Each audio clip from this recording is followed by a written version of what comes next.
so what we're gonna do today is we're gonna pump down the refrigerant back into this condenser. So the easy way to do this, of course I'm already hooked up to it, but you open up your caps for your liquid line and your suction line, and then I already have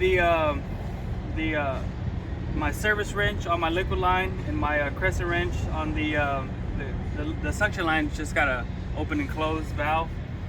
So the easy way to think about this is your liquid line, you know, you just think out, right? So your liquid line, your discharge goes to your evaporator coil, right? So it flows that way, and the suction line comes back in. So I'll press in the contactor, I'll let it run for a little bit, and then I'll close the liquid line, right? So the condenser won't be flowing that way anymore. It'll just be sucking in the refrigerant.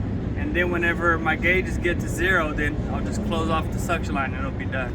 So we're going to start that right now. So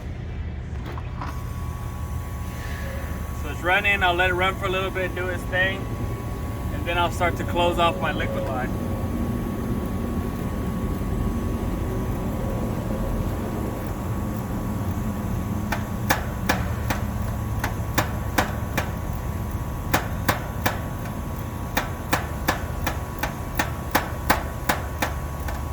Okay, liquid line's closed.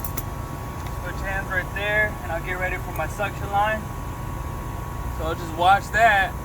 So you see my suction lines going down, down, down, 103, 102, 101, 100. So I'll just let that get all the way down to 0.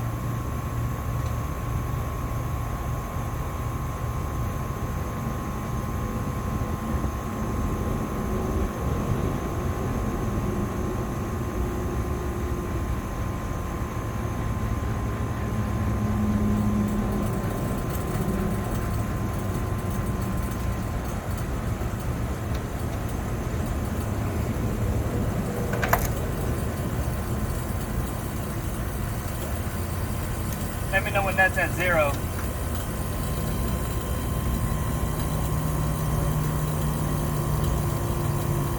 I can't see it.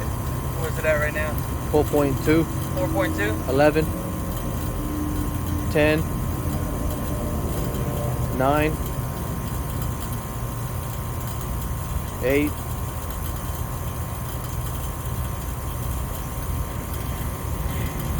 What's it at now? 7.8. That's good enough. Boom. That's good enough. I mean, that's just what? Vapor. So there it is right there. So now I got my liquid line closed off and my suction line closed off. So I can rest assured that all this right here is just kind of just de minimis vapor in here.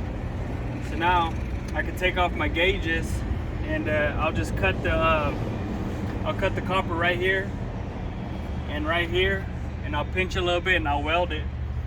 So that's how you pump down the system. Easy as that. I've been on my let's go. Money is a must and still leave them in the dust. Stay grinding, never care about shining, lead them.